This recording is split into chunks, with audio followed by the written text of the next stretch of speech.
Prince Kunle Alakija, always referred to as Kunle in the press, moved through the vast chambers of the Golden House, the ancestral palace of the Alakija lineage. The structure was a brilliant statement of wealth and political influence in Lagos. Kunle, a man approaching his 40s, was the epitome of success, measured, sharpened, and commanding. He was respected by the market and feared by his rivals. Yet, despite the thousands of square feet of luxury surrounding him, Kunle felt profoundly alone. His life was dedicated to upholding the dynasty's flawless reputation. He believed this was his highest calling, a duty impressed upon him since childhood. That dedication demanded absolute control, especially over his personal history. 20 years had passed since a brief, youthful indiscretion had threatened to derail his future, and he had buried the memory deep. He rarely slept through the night, not from worry, but from a vague, shapeless discontent that no amount of success could quell. He paced the expansive private balcony, looking out at the city he helped to rule. The weight of his crown, an invisible but constant pressure, was heavier than any earthly object. Kunle often reviewed his life, checking for weak points, ensuring his perfect facade remained intact. The one true crack had come during a short, forbidden detour to the family's ancestral village, Orile. A young woman, Nneka. He had been irresponsible, arrogant, and foolishly careless. When he had abruptly returned to the palace, he had simply cut all ties, fearing the consequences of discovery. He never knew that Nneka had been pregnant. He had escaped the scandal he feared, but he had unknowingly traded it for a void he could not name. He was a prince, a success, but he was isolated in a self-made fortress, haunted by an unnamed loss. 20 years prior, Prince Kunle had been dispatched to Orile for a necessary but tedious immersion in his roots. He was restless, finding the slow pace of village life a frustrating contrast to the quick pulse of Lagos commerce. Then he met Nneka. She worked in the communal kitchen, preparing food for the elders. She moved with an easy, natural grace, unburdened by the complexities of palace protocol. She saw Kunle not as the heir apparent, but as a young, slightly lost man looking for a reprieve. Their connection was immediate and intoxicating. She offered him genuine warmth and laughter, a sincerity that cut through the constant posturing of his life. Kunle left Orile abruptly, summoned back to the capital by a critical business crisis. Their parting was hasty and emotionally charged. He told himself he would return for her when he had secured his position, believing ambition was the greatest form of protection he could offer. But the ascent to power was relentless. Days became weeks, and weeks became months. The pressure to conform, to marry within his class, and to maintain his public image consumed him entirely. He never returned. He did not search for her. His only thought was that he had successfully avoided a complication. He justified his abandonment as a necessary evil for the greater good of the Alakija legacy. Over time, the memory of Nneka faded, relegated to a brief, bright anomaly in a life governed by calculations. He never knew she carried his child, a daughter. The child, Adara, grew up in the village, raised by a mother who shielded her from the shame of her unknown father and taught her the value of self-reliance. Kunle had closed the book on Orile, believing the threat was neutralized, unaware that the most profound consequence of his actions had survived and was growing stronger. The palace ran on the meticulous management of Mr. Yidi, the estate manager. Kunle trusted Yid, implicitly to handle the details of the hundreds of staff members. One morning, Yid presented the new hiring manifest for the laundry and second-floor service. "Prince Kunle, we have a new addition. Excellent references, discreet. Trained well in domestic service, starts today," Yid stated, placing the file on the mahogany desk. Kunle signed the paper, glancing briefly at the name, Adara Nneka. The name registered as nothing more than a functional identifier. He dismissed the manager and returned to his work, his mind already calculating currency fluctuations. Later that afternoon, Kunle was taking a private call in his home office when the door opened softly. He looked up, irritated by the interruption. The new maid stood there, carrying a tray of fresh towels. The young woman, Adara, was slight and moved with the quiet deference required of the staff. She had the smooth, dark complexion of the villagers of Orile, but it was her eyes that caught Kunle's attention. They were large, deep-set, and possessed a startling clarity. They were Neka's eyes, and in their depths, Kunle felt a strange, inexplicable pull of familiarity, a sharp, momentary tremor that disturbed his professional composure. She performed her duty flawlessly, placing the towels down and backing away silently. "Wait," Kunle said, his voice curt. Adara stopped immediately, her head slightly bowed. "Yes, Prince Kunle?" "Your name," he demanded, trying to rationalize the tremor in his memory. "It is Adara Neka?" "Yes, sir," she replied, her voice soft and professional. Kunle stared at her for a moment longer, searching for a connection, but finding none beyond a vaguely unsettling aesthetic similarity. He dismissed the thought instantly. The world was full of coincidences, and his mind was likely playing tricks, trying to link her to the old guilt of O'Reilly. "You may go." Adara left as silently as she arrived, but the quiet moment had left an unfamiliar tension in the air. Kunle stood up, walking to the window. He felt an intense, irrational curiosity about the young woman, a curiosity that bordered on obsession, completely unlike his usual indifference toward the palace staff. In the following weeks, Adara became a quiet fixture in Kunle's orbit. Her primary duties kept her close to the prince's private wing, and Kunle found himself inadvertently, then deliberately, observing her. He noticed the discipline in her work. She was thorough, careful, and efficient, moving with a controlled grace. She never hurried, yet she was never slow. She carried herself with an intrinsic dignity that seemed disproportionate to her humble role. Kunle was surrounded by people who constantly sought his validation. Adara sought only to complete her task perfectly. This quality drew Kunle in. He was a man who valued precision above all else, and Adara was the definition of quiet precision. He started to unconsciously track her movements through the large mansion. One afternoon, he saw her pausing in the massive library, not dusting, but simply standing still, looking up at the rows of leather-bound classics. When she realized he was watching, she moved instantly, her expression betraying no curiosity or self-consciousness. "Do you read, Adara?" Kunle asked, surprising himself with the question. "When time allows, Prince Kunle," she replied. "My mother taught me that reading is the only way a common person can enter a king's court without permission." The simple, profound statement struck Kunle with unexpected force.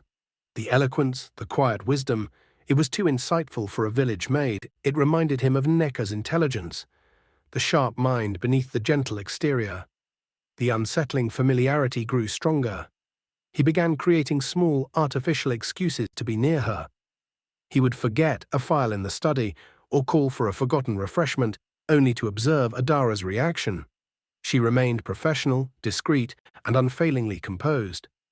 He searched her face for some clue, some reflection of his own features, but the memory of Neka was too distant, too romanticized by time, to provide a clear answer. He only knew that Adara was a calm, steady anchor in the chaotic emotional seas he rarely allowed himself to navigate. She was an unseen reflection of a truth he had long buried.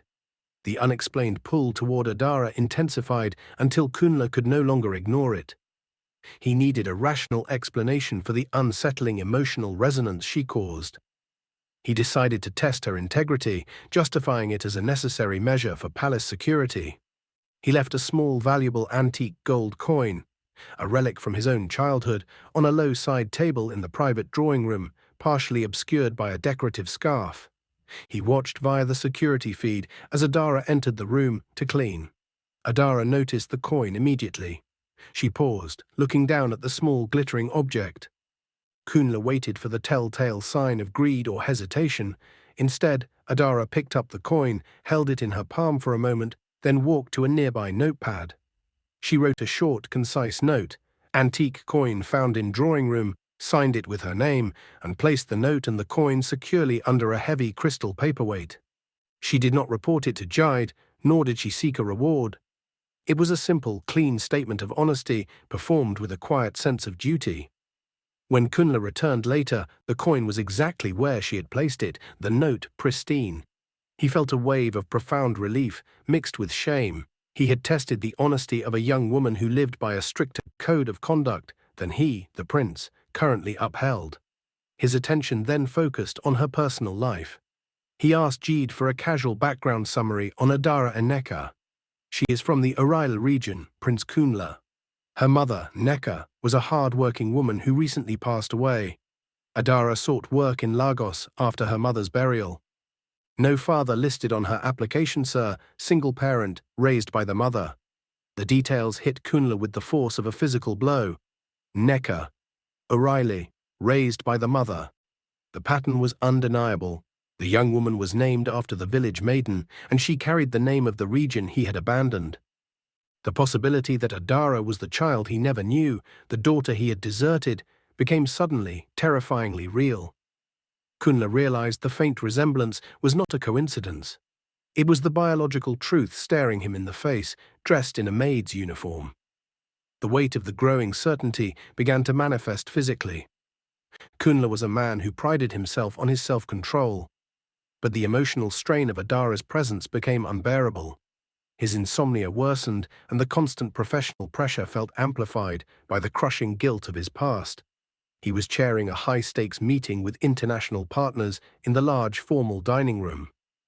Kunle was mid-sentence, meticulously outlining the terms of a new deal, when a sharp, burning sensation began in his chest. He dismissed it, pushing through the pain, trying to maintain his princely composure. But the pain escalated quickly, escalating into a gripping, overwhelming vice.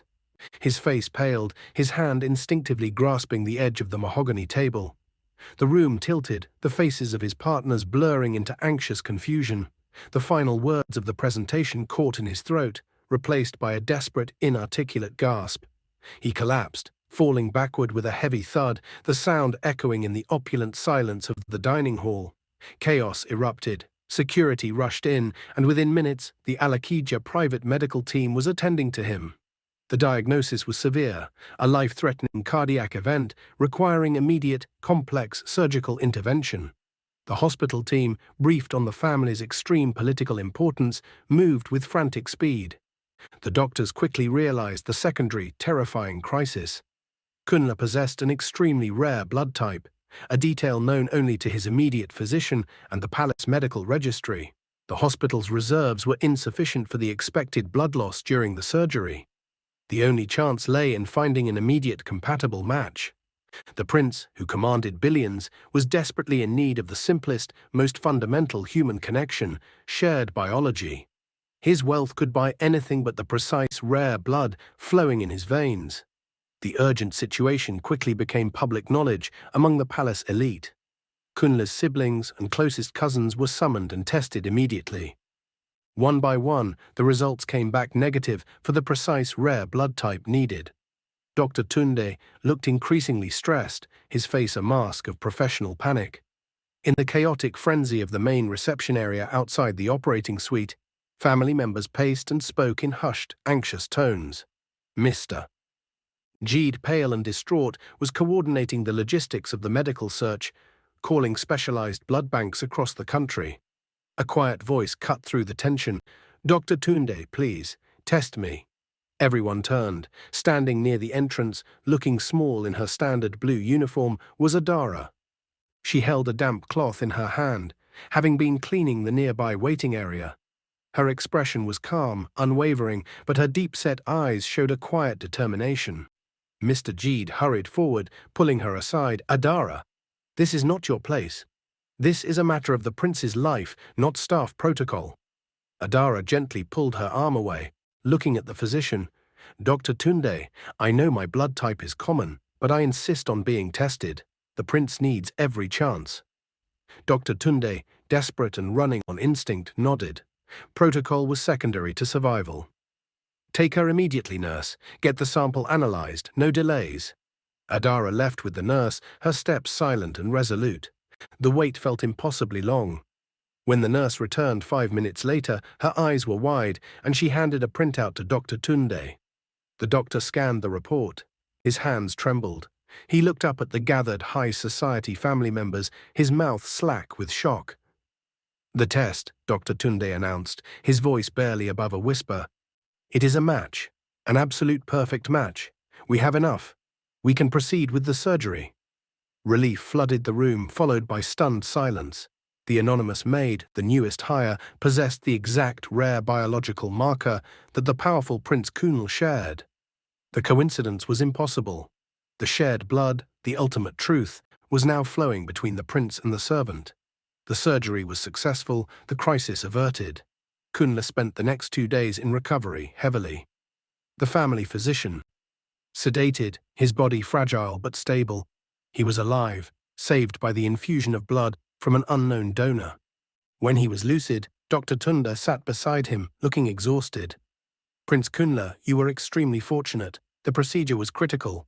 We had almost no supply of your blood type, but a donor was found at the last minute. Kunle swallowed hard, his throat dry. Who? Dr. Tunde looked uneasy. Before I tell you who, I must tell you what. The donor's blood was more than a match, Prince. The antigen markers were identical. A precise, absolute familial match. Given the unique rarity of your type, the correlation is certain. The doctor paused, then revealed the final, inescapable truth. The donor who saved your life, the young woman who works in the palace, Adara Nneka, she is your biological daughter. The room seemed to spin. Nneka, O'Reilly, the quiet dignity, the sharp intellect, the eyes that had haunted his memory. It was not a resemblance, it was a reflection. His denial had not just cost him a relationship, it had forced his own child into service in his home. He had looked at his own daughter and treated her as an interchangeable piece of furniture. The 20-year-old memory of Nneka, the brief bright light of O'Reilly, flooded his mind, colliding with the image of Adara, quiet in her blue uniform. The truth was brutal, undeniable, and entirely of his own making. He had been terrified of the scandal of a village child, only to have that child save his life, humbling him completely. Kunle lay there, stripped of his princely armor, overwhelmed by a wave of regret so vast it was almost physical. He had been a success in the world, but a profound failure as a man. The gold of his palace felt like lead, heavy and suffocating. Kunle insisted on seeing Adara immediately. He dismissed the security team and the private nurses, wanting the conversation to be absolutely private. Adara entered the room, still wearing her neat uniform, her composure unwavering. She approached the bed as a servant approaches a master, quiet and respectful. Kunle was too weak to sit up fully, so he spoke from the pillow, his voice raw. Adara, sit. She pulled a chair near the bed and waited. The doctor told me the truth, Kunle said, his eyes locked on hers. About the blood, about your mother, about O'Reilly. You are my daughter, the child I abandoned. He watched her face, searching for shock, anger, or tears. He saw only a quiet confirmation. My mother told me the full story before she died, Prince Kunle. Adara replied, her voice soft. She told me your name. She said you did not know about me, and that you chose your destiny over her. She never taught me to hate you. She taught me to work hard and to value my own worth, regardless of my history. Kunle felt the heat of shame rising to his face. He bowed his head as much as his condition allowed. I failed you, Adara. I failed Nneka. I was a coward. I prioritized a title and a reputation over you. I apologize. There is no excuse. Adara absorbed the apology, her posture remaining steady. I accept your apology, Prince Kunle. But I did not save you to earn it. I volunteered my blood because I was here and I had the chance to help a man in need. It was a matter of integrity, which my mother taught me, not duty to a father I never knew. Her measured acceptance was far more powerful than any outburst. It underscored the vast moral distance between them. He had been motivated by fear and ambition, she by simple, selfless integrity. Kunle realized he was not just her father, he was also her debtor, owing her not just life, but a profound debt of moral reckoning. The news of the secret daughter sent a controlled shockwave through the Alakija family and their inner circle. Kunle, determined to face the truth publicly, held a small private gathering of his closest advisors and family members as soon as he was medically able. Standing beside Adara, who was dressed in simple, modest civilian clothes, Kunle made his announcement. This is Adara, my daughter, the heir to this house. She recently saved my life. I failed her mother 20 years ago, and I will not fail her now. He turned to Adara, offering the entirety of his world. You will move into the main wing. You will start your education immediately. I will place significant assets in your name. You are my daughter, and you deserve everything." Adara looked at the immense wealth and power being offered. She looked at the faces of the calculating wealthy people in the room. Then she looked at Kunle, her eyes holding that familiar, deep clarity. "No, father," she said, using the title for the first time, not as a term of affection, but as a statement of fact. Kunle was stunned. "No? I will not take the wealth, or the title, or the mansion immediately," Adara stated firmly. "I spent 20 years learning to be self-sufficient outside of this kingdom. I will not suddenly trade that honesty for a shortcut to your fortune. I need to know the man who is offering me this life, and you need to prove to me that you are not still the same fearful prince who abandoned my mother." She laid out her terms. She would take a modest apartment outside the palace. She would accept a practical education in finance, paid for by him, but she would continue to work part-time in the foundation's administrative offices, starting at the bottom. She insisted that their relationship be built on truth, not on the transfer of assets. "I will not be your trophy daughter, father," she concluded. "I will only accept your legacy once I believe the man giving it to me is worthy." Kunle was utterly humbled. The very qualities he had admired in the maid, her integrity, her discipline, her lack of ambition, were now being used to judge the prince. He had wanted to bestow a kingdom. She demanded that he first prove himself worthy of her respect. The following years became Kunle's period of genuine redemption. He dedicated himself to winning Adara's trust, a task infinitely harder than any business deal he had ever negotiated. They spent long, honest hours talking, Kunle visiting Adara in her small apartment, away from the trappings of the Golden House. He spoke about his life, his failures, and the crippling pressure of his family's expectations. He was forced to confront the specific, painful details of his denial, detailing the life Neka must have led in O'Reilly. Adara listened, sharing stories of her mother's strength and the lessons of resilience she had instilled. Adara was a keen observer of her father's character.